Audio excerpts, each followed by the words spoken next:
Bonjour à chacun et chacune. Que le Seigneur puisse toucher notre cœur par sa parole, en toutes circonstances, que nous soyons ouverts à ce que Dieu, le Seigneur a à nous dire. Et s'il a des choses à nous dire en cette journée, eh bien que nous puissions l'entendre, l'écouter. Béni soit Dieu de ce qu'il nous parle. Aujourd'hui encore, Joël 2, 25. Je vous remplacerai les années qu'ont dévoré la sauterelle, le grillon, le criquet et la chenille, ma grande armée que j'avais envoyée contre vous. Étonnant que la parole de Dieu nous parle de sauterelle, n'est-ce pas? Mais c'est que la prophétie de Joël a été donnée à l'occasion d'une catastrophe naturelle, comme l'on dit aujourd'hui. Une invasion de sauterelles, terriblement destructrice, couplée à une sécheresse sévère. À cette occasion, Dieu appelle le peuple à revenir à lui de tout son cœur. Nous trouvons cela au verset 12 du chapitre 2. Maintenant encore, déclare l'Éternel, revenez à moi de tout votre cœur. Dieu appelle à jeûner, à pleurer, à se lamenter, mais à le faire d'une manière qui ne soit pas superficielle, bien sûr, ni rituelle, ni superstitieuse, ni intéressée. Il n'est pas question de déchirer ses vêtements ici, symbole d'un retour à Dieu tout à fait formel et intéressé, mais de se déchirer le cœur, symbole d'une profondeur dans la démarche. Prendre conscience de la gravité de la situation, et pas seulement sur le plan de l'agriculture et de l'économie, mais aussi sur le plan spirituel. Alors le prophète Joël ne nous dit rien des circonstances particulières dans lesquelles est le peuple, quel péché, quelle déviation, comme nous trouvons dans beaucoup d'autres prophéties. Ici, il n'est rien dit, il n'est même pas dit à quelle époque cette prophétie a été donnée. Joël ne nous fournit aucun détail chronologique. Comme si cette prophétie était un peu entrée dans l'histoire comme étant presque intemporelle, et donc valable pour toutes les époques. Et en ce temps où nous sommes frappés nous-mêmes par une catastrophe sanitaire, eh bien que nous puissions écouter ce que le Seigneur a à nous dire. Quelle parole ici peut nous adresser dans de telles catastrophes? En fin de compte, c'est Dieu qui appelle l'oracle, qui adresse cet oracle, qui adresse cette prophétie. C'est le diagnostic divin. Revenez à moi. Seigneur, en quoi on doit revenir? Eh bien, écoutons ce qu'il a à nous dire. C'était probablement l'appel qui était lancé ici au peuple de Dieu. Écoutez ce qu'il a à vous dire. En quoi devons-nous revenir? Il va vous le dire.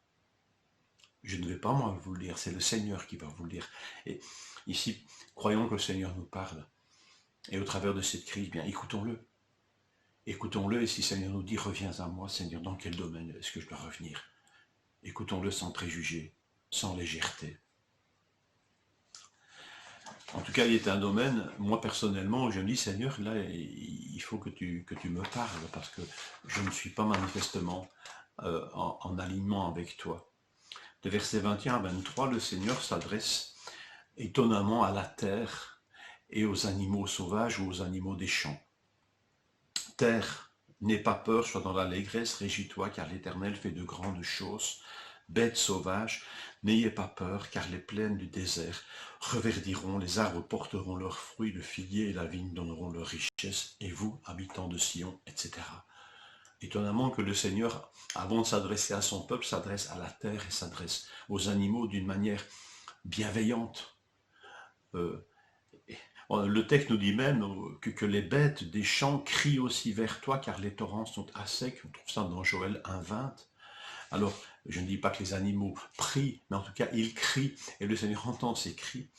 Alors, ce domaine, entre guillemets, de l'écologie, eh bien, le Seigneur semble s'en préoccuper plus que moi, je ne m'en préoccupe. En tous les cas, Seigneur, est-ce que dans ce domaine, je dois revenir à toi?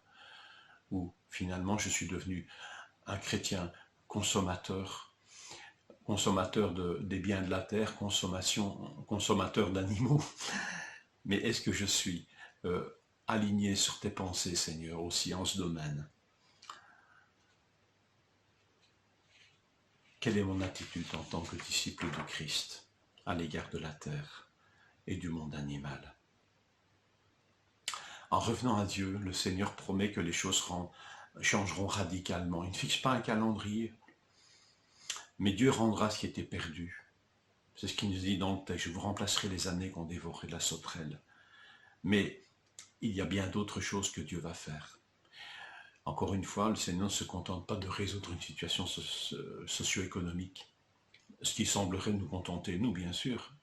Mais non, c'est sur le plan spirituel aussi que le Seigneur veut agir. Vous saurez, dit Dieu, que je suis au milieu d'Israël, verset 27, que je suis l'Éternel, votre Dieu. La conscience claire de sa présence, et plus encore. Après cela, je déverserai mon esprit sur tout être humain. Vos fils et vos filles prophétiseront, vos vieillards auront des rêves, vos jeunes gens auront des visions. Même sur les serviteurs et les servantes, dans ces jours-là, je déverserai mon esprit. Le Seigneur va faire plus que rendre simplement des terres, des récoltes. Il va résoudre le problème de la sécheresse en rendant les pluies. Mais il y a une pluie qu'il va déverser aussi sur les hommes, c'est celle de son esprit. La bénédiction ultime, c'est cette pluie qui va nous désaltérer et qui va faire des choses extraordinaires. Jésus va utiliser des termes forts, associant l'Esprit Saint à des sources d'eau. Il dit cela, et le Seigneur, dans Jean 7, va dire, celui qui croira en moi, des sources d'eau vive couleront de son sein. Il dit cela de l'Esprit que devaient recevoir ceux qui croiraient en lui. Et je pense ici aussi à cette discussion qu'il a eue avec la Samaritaine, autour d'un puits, encore une question d'eau. Celui qui boira de l'eau que je lui donnerai, cet esprit, n'aura plus jamais soif, et l'eau que je lui donnerai deviendra en lui une source d'eau qui jaillira jusque dans la vie éternelle. Et la femme va lui dire, Seigneur, donne-moi cette eau afin que je n'ai plus soif.